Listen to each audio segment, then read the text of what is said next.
Hello, welcome to the Comic Book Commentary. I'm Bo Leidig, and this week, to close out our series on Darker Image, we're going to be talking about the Maxx #1. Let's zoom in and take a closer look. First released in March of 1993, just a week or two after the release of Darker Image, which is exactly when you wanted to release a book like this to continue the excitement that you gained from the people who bought and read Darker Image in seeing those characters coming out. That is, unless you're Rob Liefeld, in which case you're going to do the exact opposite. If you want to know what I'm talking about, check out my video on Blood Wolf #1. We can see here that this is a really cool cover by Sam Keith, very indicative of the character. The Maxx just all muscly and super beefy and just ready to take on the world and the crime of New York City. There's also an alternate cover, which looks like this. So we see here in typical Sam Keith fashion, sort of zigging when the rest of the industry was zagging, he decided to go with a glow-in-the-dark cover instead of the more popular chromium or holofoil covers that were dominating the shelf at the time. I'm going to turn off my lights here to hopefully be able to get a good view of this. If it doesn't show up, that's my bad. Let's take a look. Hey, that looks way better than I thought it was going to. All right, let's take a look at what the inside of the book looks like. Story, pencils, inks, Sam Keith. Dialogue, Bill Messner-Loebs. Finishes, Jim Sinclair. Lettering, Mike Heisler. God, Mike was getting all the work in the early days of Image. Color, Steve Oliff, Ruben Rude, and Ollie Optics. Logo, Chance Wolf. We see here on the first page, we get the big M in the corner and it says Maxx around the borders. And then we also see this chung, chung, chung, chung word going up and down the page. This is a sound and a pounding that is happening in Max's head that only he can hear. And we're kind of thrown right into the fire that Max's life is not great, as he currently lives in a cardboard box in an alleyway in New York. We also get our first glimpse of the really off-the-wall, kind of very unique, just oddly shaped panels that Sam Keith uses. This is a theme that continues throughout the book. And we also get a bit of inner monologue from Maxx, where he's talking about the weather and how he's about to get ready to watch some TV, even though he doesn't have a TV, because Cheers is coming on in his mind. And he's okay with that, because as he states, the TV shows in his mind are almost always better than the ones that were actually being aired on television. On the next page, we see this woman getting out of a cab and being dropped off at a destination that is not Broadway at all. And she is perturbed and upset by the fact that she's 3 blocks away from her destination.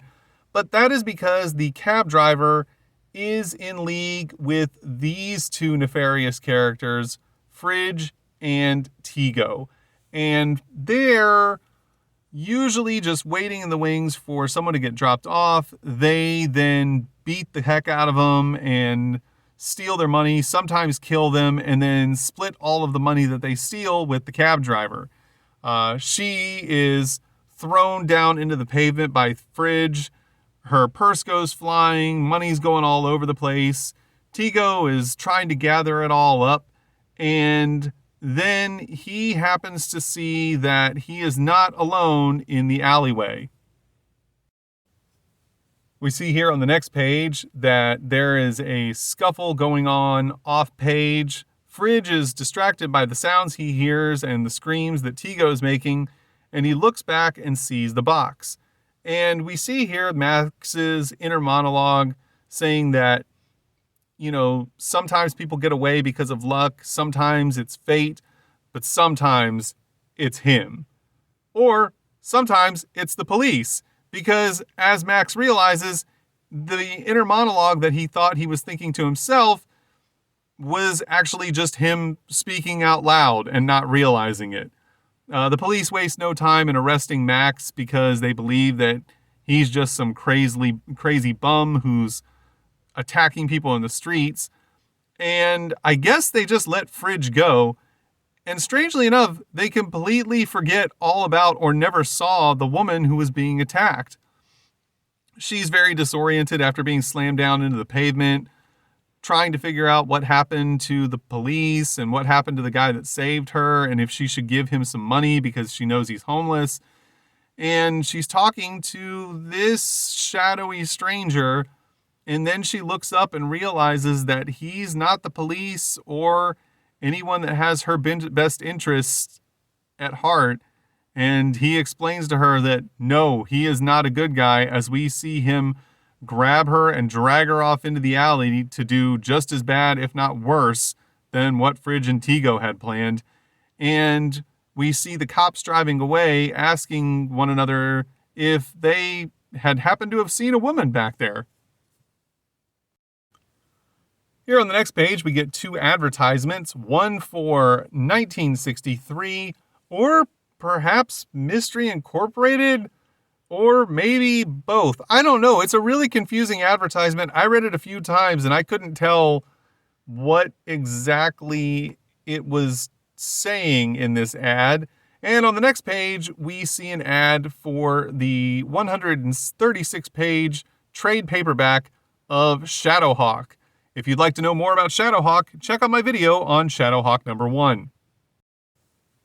We see here on the next page that the two police officers are discussing where they can take Maxx to. They want to take him to different hospitals, but they're all full around the city and don't have any room for just some crazy bum, as they put it. And we see Maxx sinking down lower and lower until he just collapses in a heap on the back seat and just thinks to himself how much he hates this. He's realizing that he's starting to lose control and perhaps his grips on reality as he loses large chunks of time. He has no idea where he was in the past week. He says here that he saw a newspaper saying it was Friday, but the last he remembers, it was Sunday. And he's just really feeling defeated. And we can also see in the background still the chung, chung, chung pounding noise that just won't stop in his head. And then he's suddenly teleported to somewhere completely different that we have seen before in the pages of Darker Image. Of course, I'm talking about the Australian outback, as Maxx refers to it. And then on the next page, we get an advertisement for the Maxx trading cards coming from Topps. I think I have a couple of these, but I don't have a full set of them, though I would really like to have a full set of them because I do like the Maxx a lot, and I do like the artwork of Sam Keith a lot, and having more of it would be really neat. Here on the next page, we see that Maxx is very disoriented when suddenly he is grabbed by a small hand coming up out of the ground, and then lots of small hands coming up out of the ground. All of them as strong as a man, dragging him down into the dirt, trying to feed their hunger. He doesn't realize what's happening. But then suddenly he gets his memories back of where he is and realizes that he's back in Australia. But not the Australia that you learned about in school. No, that Australia is real. This is Max's mental state Australia, in which there's the Leopard Queen, and there are smoking caves and gods who eat mountains, and the rivers of gold. But the Leopard Queen is who he fixates on. She's very beautiful. He sees her as almost an enemy, but she is also the source of his inspiration because, as he states, for her, he can be a hero. Meanwhile, back in the real world in New York City, we are teleported to the apartment of Julie Winters, who is a freelance social worker who's currently working with a client. She's asking him a series of questions about what he would do if he was in an airport, and he replies that he's never been in an airport, and she makes note of it. Then he brings up the fact that she doesn't dress like any social worker he's ever seen. He states that she instead dresses more like a hooker. She says that she'll take that into consideration as she shows him the door, and then insults the fact that while she may dress like a hooker, that's not something that's not an opinion that she's worried about coming from a guy who has a blanket covered in vomit. She's then interrupted by the ring of a phone, which is a very disturbing call from a very creepy voice making saying very threatening things, just very odd things about pain and sex and how it was all for her. She hangs up the phone, of course, and claims that it's just some phone creep. Then the phone rings again, and she picks up, yelling at the person again, except this time it's the chief of the local precinct, informing her that they have Maxx locked up in one of their holding cells. We see here on the outside of Julie's apartment, which has got a very odd look with the weird balcony and the big giant circular window. It's very strange. She informs him that she'll be coming down to pick him up, and she realizes that Maxx is causing a lot of problems for them and that they don't get paid enough to deal with it. But apparently for her, this is just all in a day's work. I'd also like to point out the fact that we get another good glimpse of just weird, kind of strangely drawn panels here again, and how many panels there are. Sam uses lots and lots of panels in single pages when he wants to convey a lot of different angles or, I guess, the movement of time in the images that he draws. It's a really unique way to go about it, but I think it works very well. Here on the next page, we get two advertisements. One for Deathblow / The Cybernary #1. And this kind of confirms the theory I had about Cybernary, in that The Cybernary seems like it was the original working title and they just dropped the from the beginning of it. If you'd like to know more about Deathblow and Cybernary, check out my video on Deathblow #1. On the next page, we get an advertisement for Youngblood Strike File #2, which features this really cool half and half image of Die Hard from Youngblood and the greatest character that Eric Larson has ever created in his entire life. That's right, I'm talking about Super Patriot. And that is an opinion I will take with me until the day I die. Here we see Julie on the outside steps of the police precinct as she's thinking to herself about how irritated she is about having to bail Maxx out of jail again. This is a very common occurrence for her. She thinks about the fact that he's been locked up for assault and battery, breaking and entering, attempted murder. It's always something different, and it's all because he thinks he's some kind of superhero, which she thinks to herself the city could use, which I find funny because New York City in the Image universe is literally crawling with superheroes, and assumedly she would at least have some knowledge of them, but I don't know, maybe it's just her ranting to herself. She then approaches the gate to pay Max's bail, and the police captain tells her that she really shouldn't be hanging around with someone like Maxx, that it's dangerous out there, and that there was another rape last night. To which Julie very callously responds, "If you don't act stupid, you don't get raped." And the police chief very quickly chastises her for absolutely just out and out victim blaming. She's basically just says it's a hard world and there's enough blame to go around.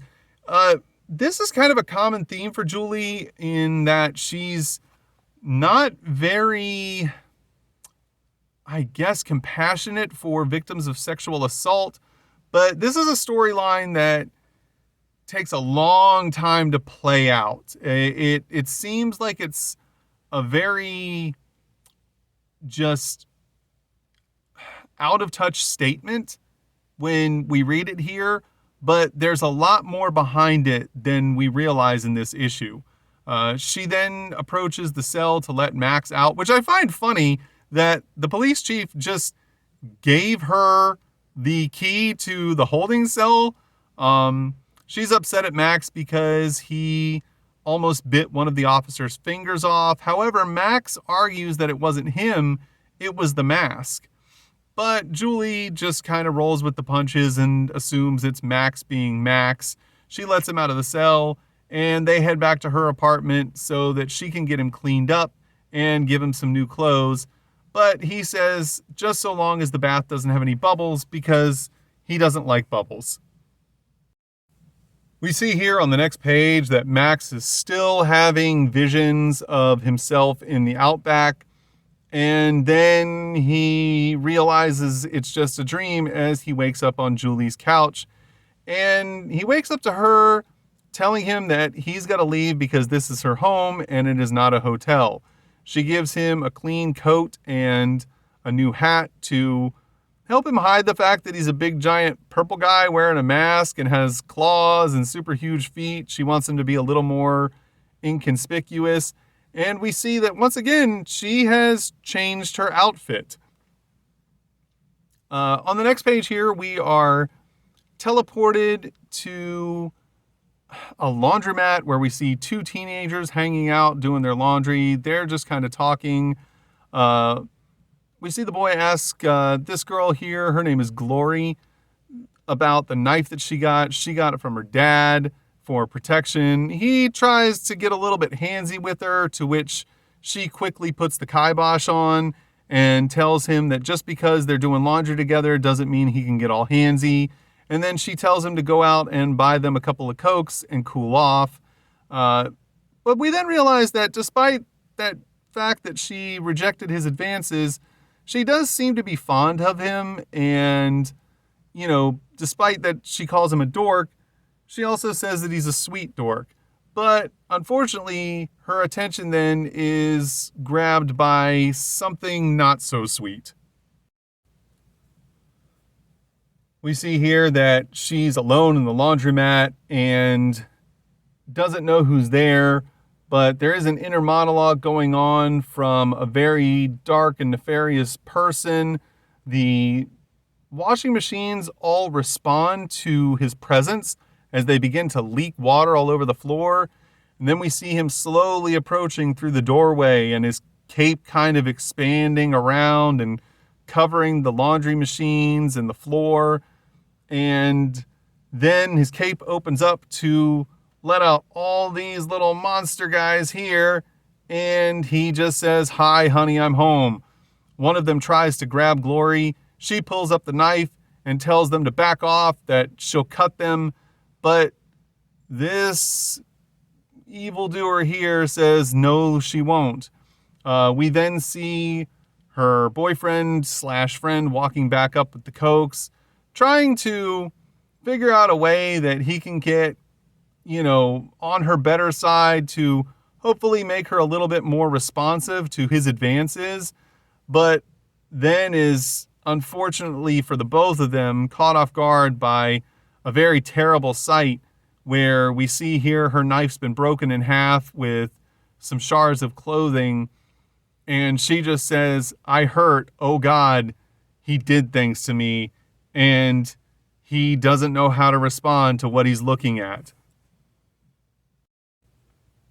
Meanwhile, back at Julie's apartment, Maxx is getting ready to leave, and Julie tells him to try not to get into any fights, but Maxx tells her that the woman he tried to save the previous day was raped and mutilated, and it was all on the news, that he has to do something about it.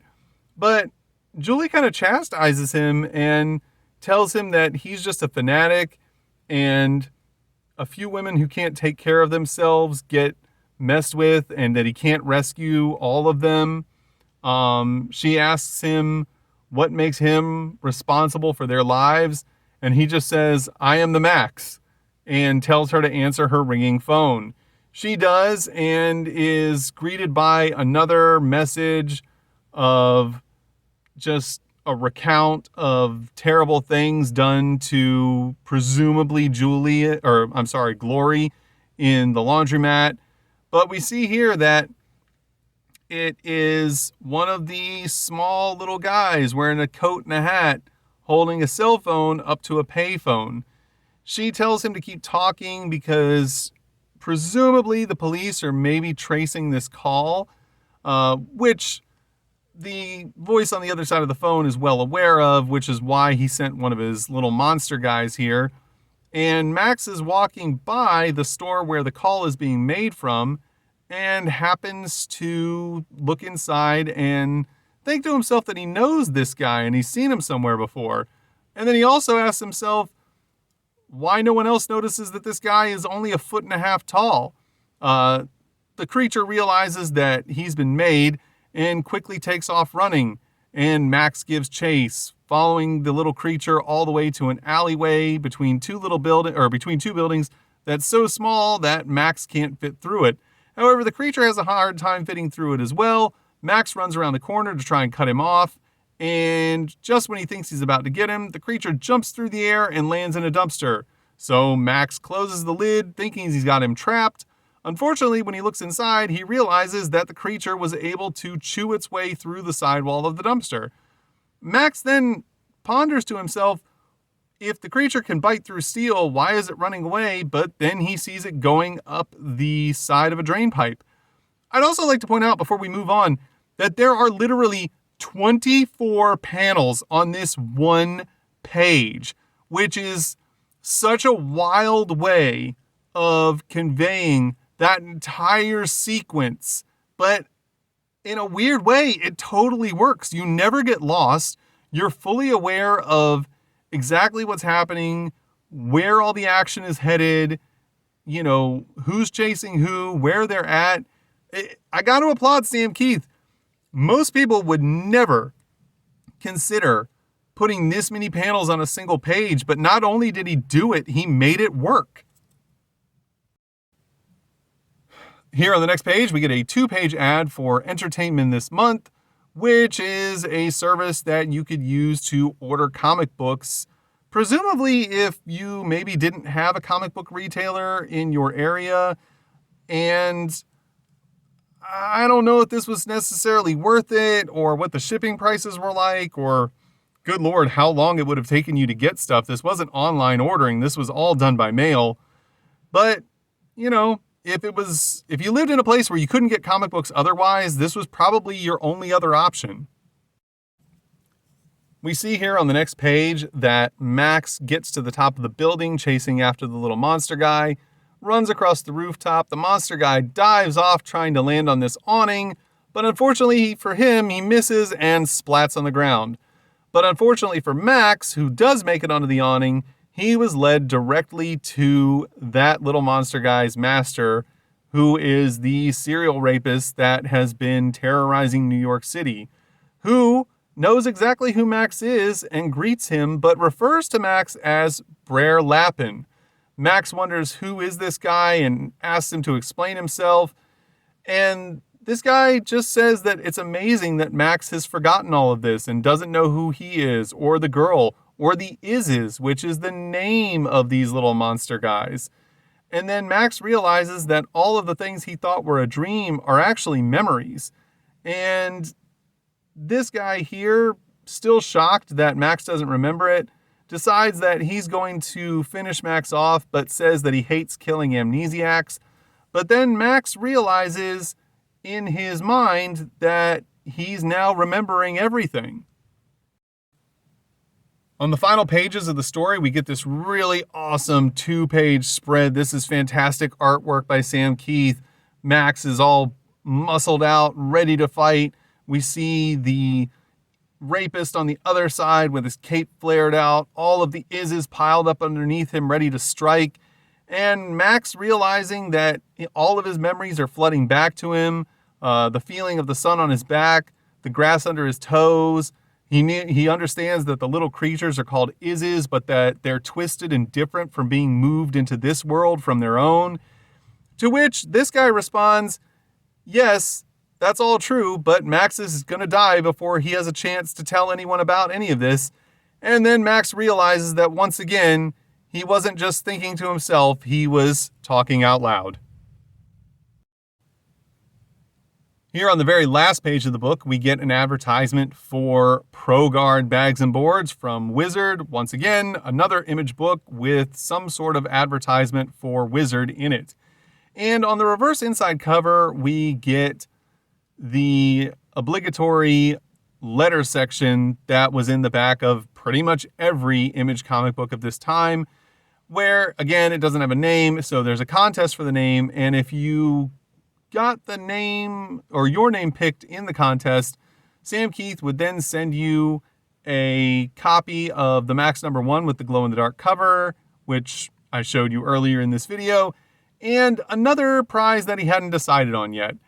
We did get a few letters sent in by people who were just complimenting Sam on the Maxx in Darker Image #1, and that they enjoyed it and they thought it was really cool and they wanted to see more of it. We also got one person sent in this cool little doodle that they did of the Maxx. I'm actually kind of surprised that they were able to get these letters not only to Sam, but that he was able to publish them between the time that Darker Image came out and the Maxx launched, considering they both came out in the same month. I mean, granted, it could have been that Darker Image came out very early in the month and that the Maxx came out very late, but still, that's a pretty quick turnaround. I am really surprised that they were able to get these letters into this book. And that was the Maxx #1. I gotta be honest, I am a huge fan of the Maxx. It's one of my all-time favorite comic book series. And if you watch this video today and thought to yourself that this comic seems really weird, you're not wrong. The Maxx is incredibly weird, but it's the best kind of weird. And being that I have an entire run of the Maxx, there's only 35 issues to this comic book series. I will eventually go through all of them at some point or another. I don't know if I'll do it in the same regularity that I've been doing the Spawn books, where I'm doing one issue of Spawn per month, but I will come back to the Maxx for sure every once in a while until I'm through the series. If you liked today's video, please feel free to rate, comment, and subscribe. And thanks for stopping by. Have a great day.